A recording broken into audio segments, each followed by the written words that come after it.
कानबाई मंदिराची एक गोष्ट फार कमी लोकांना माहिती आहे. इथल्या प्राचीन शिल्पांवरून हे दशावतार मंदिर म्हणूनही ओळखले जाते. मत्स्य, कूर्म, वराह, नरसिंह अशा सर्व अवतारांची शिल्प या ठिकाणी एकाच संकुलात कोरलेली दिसतात.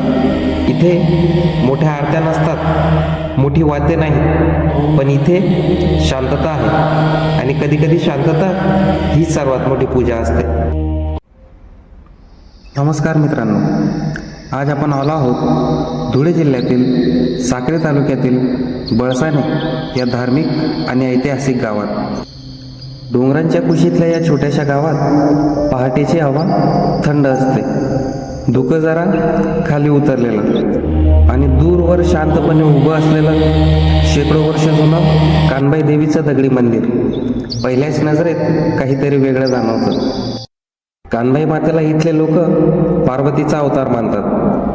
दररोज गर्दी नसली तरी ज्यांच्या मनात जागा आहे त्यांच्यासाठी ही जागा श्वासासारखी पवित्र. काही ठिकाणांचं सौंदर्य डोळ्यांनी दिसतं, पण हे ठिकाण मनाने जाणवतं. आज आपण त्या काळाच्या संस्कृतीच्या आणि भक्तींच्या गोष्टींकडे चाललो आहोत, जिथे प्रत्येक दगड बोलतो आणि प्रत्येक शांतता काहीतरी सांगून जाते.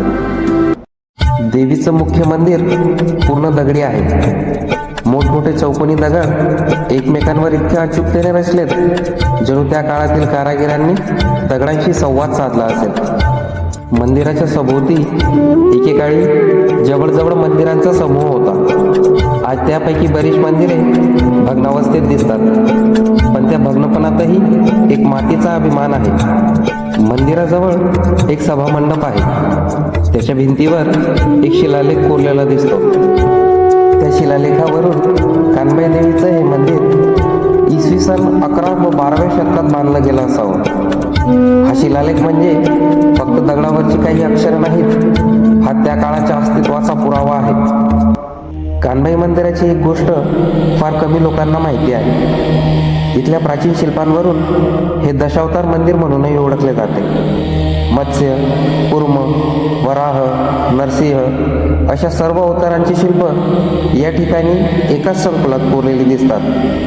काळाच्या ओघात ही शिल्प झिजली असली तरी त्यातली कलाकुसर, नजरेतील भाव, अंगावरील अलंकार अजूनही जिवंत वाटतात. कानबाई मंदिराच्या मागील बाजूस थोडं अंतरावर गेला की आपल्याला काही जुनी भग्नावस्थेत असलेली मंदिरं दिसतात.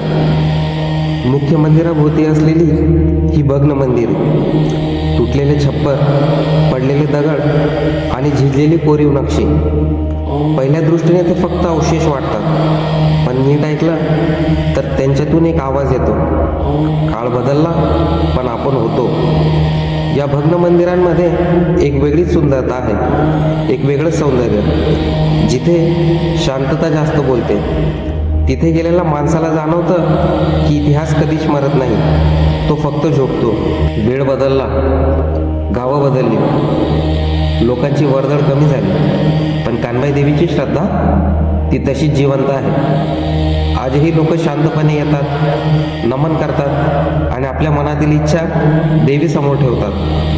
इथे मोठ्या आरत्या नसतात, मोठी वाद्य नाही, पण इथे शांतता आहे आणि कधीकधी शांतता ही सर्वात मोठी पूजा असते.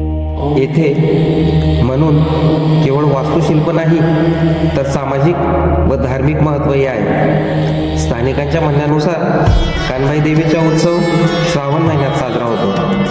भाविक नदीकाठी जाऊन विसर्जन करतात, त्यावेळेस भक्तीची झलक दिसते.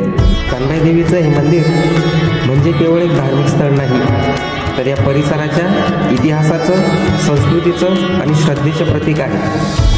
शेकडो वर्षापूर्वी बांधलेलं हे दगडी मंदिर आजही आपल्या मूळरूपात उभं आहे आणि त्याच्याजवळ शांतपणे उभे असलेले ते भग्नावस्थेतील मंदिर आहे. जणू त्या काळातील वैभव आणि काळाची साक्ष सांगत आहे. प्रत्येक कोरीव दगड, प्रत्येक भग्नस्तंभ या भूमीच्या शिल्पकलेचा आणि भक्तीचा पुरावा आहे. आज मंदिराभोवतीची गर्दी कमी झाली असेल, पण स्थानिक लोकांच्या श्रद्धेत देवी आजही जिवंत आहे.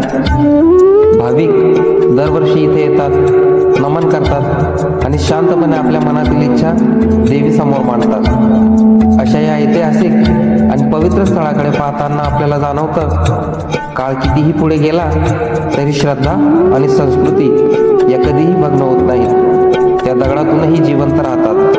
म्हणूनच कानबाई देवीचे दर्शन हे फक्त डोळ्यांनी नाही तर मनाने घ्यायचं असतं. आपल्याला व्हिडिओ आवडला असेल तर लाईक, शेअर आणि कमेंट करा. चॅनलला सबस्क्राईब करा.